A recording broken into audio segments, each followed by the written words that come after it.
अभी हम देख रहे हैं कि काफ़ी सारे क्रिकेटर्स, जसप्रीत बुमराह, श्रेयस अय्यर, केएल राहुल और भी बहुत सारे क्रिकेटर्स हैं जो अभी इंजर्ड हैं, राइट? उनकी रिकवरीज चल रही हैं और कुछ क्रिकेटर्स ऐसे हैं जो बहुत ही लंबे टाइम से इस रिकवरी वाले फेज में हैं. Do you think that functional pattern could somewhere fit as a solution इस सब के बीच में? देखिए, एक चीज़ मैंने हमेशा ये सीखी है अपनी क्रिकेट की लाइफ में या वैसे भी, कि ना कुआं ना कभी भी चल के नहीं जाता कि हाँ जी आप पानी पीजिए, आपको कुएं के पास आना पड़ता है. फंक्शनल पैटर्न इनको कांटेक्ट नहीं करेगा, इनको फंक्शनल पैटर्न को कांटेक्ट करना पड़ेगा. अगर ये फंक्शनल पैटर्न के पास आएंगे तो पहले तो ये देखेंगे ना कि फंक्शनल पैटर्न क्या उस तरीके की ऑर्गेनाइजेशन है कि इनको ठीक कर सकती है. तो वे क्या करेंगे, उसके रिजल्ट्स देखेंगे. आप रिजल्ट्स देखिए जाके फंक्शनल पैटर्न के, कभी भी फंक्शनल पैटर्न के उस पर जाइए और रिजल्ट देखिए, क्या स्कोलियोसिस, क्या काइफोसिस, किस तरीके की इंजरीज इन्होंने ठीक की है. जहाँ पे लोगों की सर्जरीज, और ऐसी इंजरीज सिर्फ यही नहीं कि एक नॉर्मल इंजरी है, ये इस तरीके की इंजरीज है जहाँ पे सर्जरीज ड्यू थी इनकी, बट उन्होंने उस चीज़ को प्रिवेंट करके आज वो लोग भाग रहे हैं, स्प्रिंट कर रहे हैं, बहुत अच्छी तरीके से वो डील कर. तो अगर आपने इस कंपनी में इन्वेस्ट करना है ना, और आप ये चाहते हैं कि ये कंपनी आपको ठीक करे, तो आपको इस कंपनी को अप्रोच करना पड़ेगा, चाहे इसके प्रैक्टिशनर्स को अप्रोच करना पड़ेगा. जैसे मैं इंडिया में जब मैंने बायोमैकेनिक्स 3 किया, तो मैंने ये देखा कि यार इंडिया से और कौन कर रहा है, इंडिया से किसी ने कोई कर ही नहीं रहा. एक बॉम्बे में है, उन्होंने बायोमैकेनिक्स 2 किया है, बट वो अभी भी सीख रहे हैं क्योंकि उनको दिक्कत आती है मूवमेंट्स को समझने में. वो अभी भी सीख रहे हैं, ही इज़ गुड, बट अभी भी वो सीख रहे हैं. तो मैं भी ये कहूँगा कि मैं भी ऑप्टिमल नहीं हूँ, बट मैं भी सीख रहा हूँ. और मैं ये नहीं कहता कि कोई बंदा मेरे पास आता कि मैं तेरी इंजरी ठीक कर सकता हूँ, बट हाँ मुझे इतना पता है कि मैं उसकी हेल्प करके ये ज़रूर उसको समझा सकता हूँ कि इंजरी क्यों आ रही है और क्या रीज़न हो सकते हैं, और तू ये चीज़ अगर ट्राई कर. और बहुत सारे लड़के मेरे पास आके ठीक होके गए हैं, ऐसा नहीं है. बट हाँ ये है कि मैं ढिंडोरा नहीं पीटता. रिजल्ट्स दिखाइए.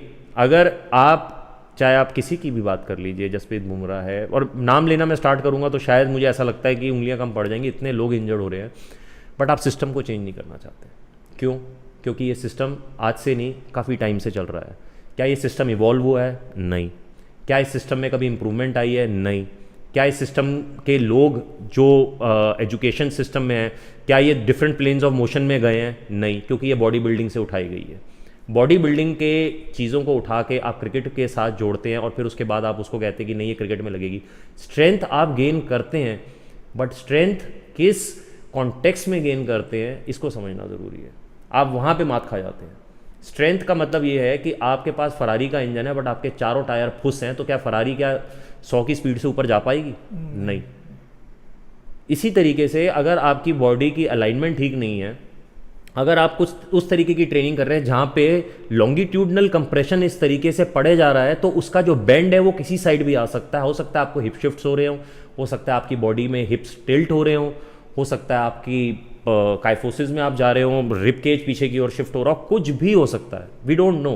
क्योंकि आप किसी एक डंडी को लीजिए और उसको ऊपर से प्रेस कीजिए, क्योंकि ग्रेविटी आपको नीचे खींच रही है. इसलिए तो कभी भी किसी बुढ़े बंदे को आप देखोगे ना, उसका हमेशा स्लाउच होगा. क्यों? क्योंकि ग्रेविटी उसे नीचे खींच देती है.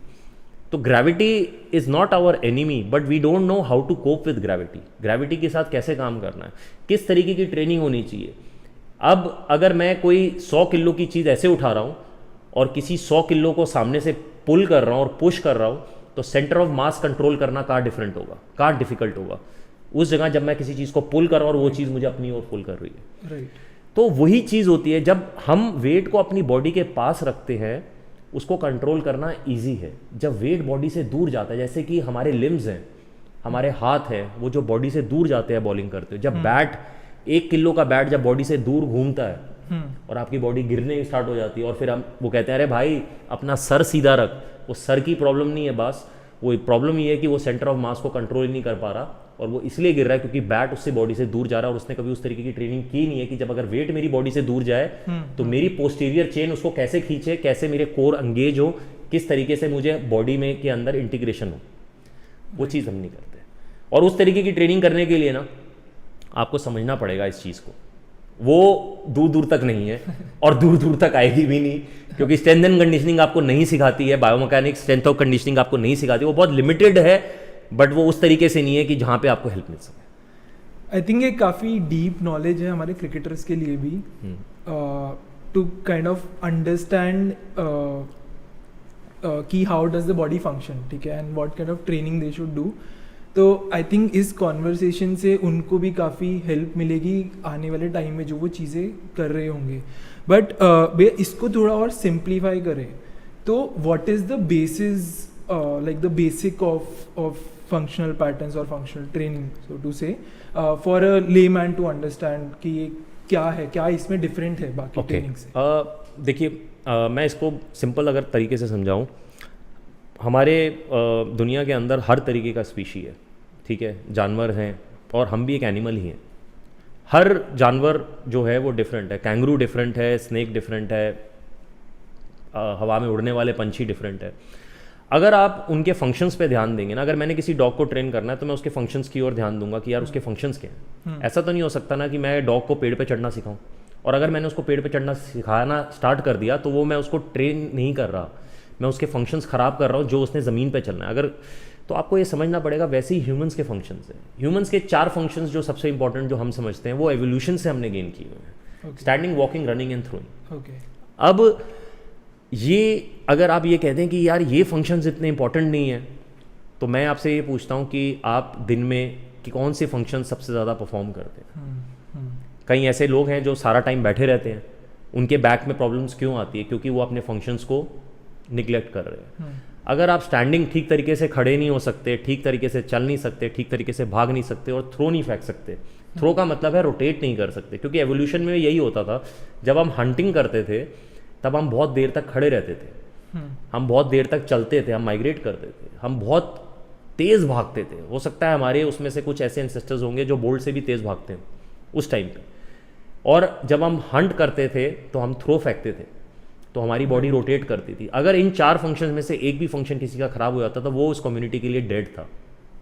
वैसे ही जब तक हम पेड़ पे थे तब हमारी लाइफस्टाइल डिफरेंट था. जब हम आ गए तो बाइपेडल ऑर्गेनिज्म हो गए, हमारी बॉडी जिस तरीके से चलनी स्टार्ट हो गई, कॉन्ट्रालैटरल रेसिप्रोकेशन होना स्टार्ट हो गया.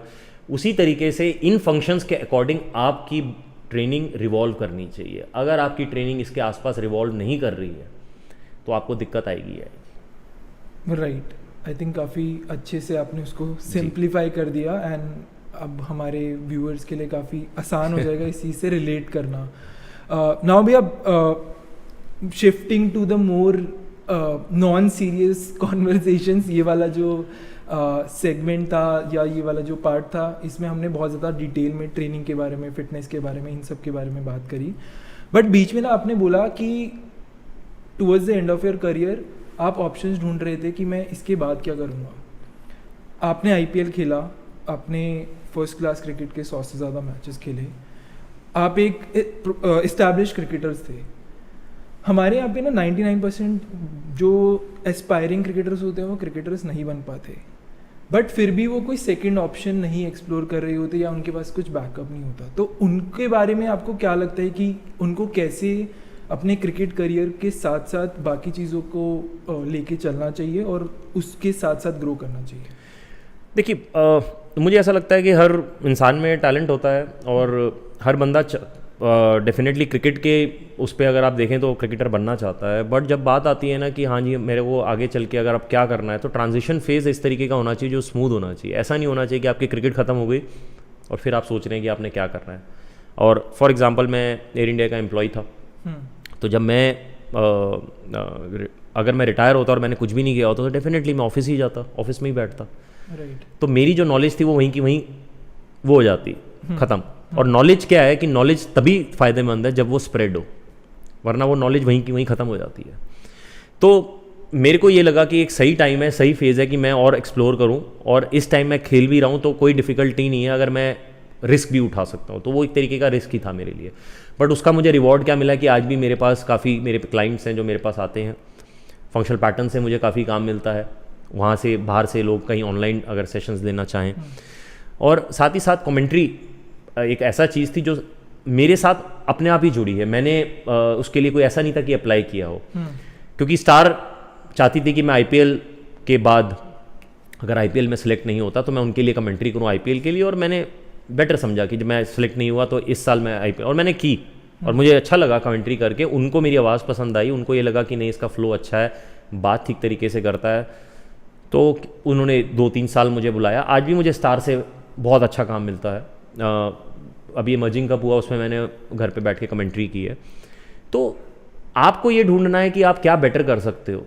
अगर आप एक क्रिकेटर हो जो खेल रहे हो और आपको ये लगता है कि हाँ यार नहीं, मेरे को शायद मेरा कैरियर 2 या 3 साल का रह गया, तो अपने कोर्सेज कीजिए, चाहे बैटिंग का कीजिए चाहे बॉलिंग का कीजिए, स्ट्रेंथ एंड कंडीशनिंग का मत कीजिए।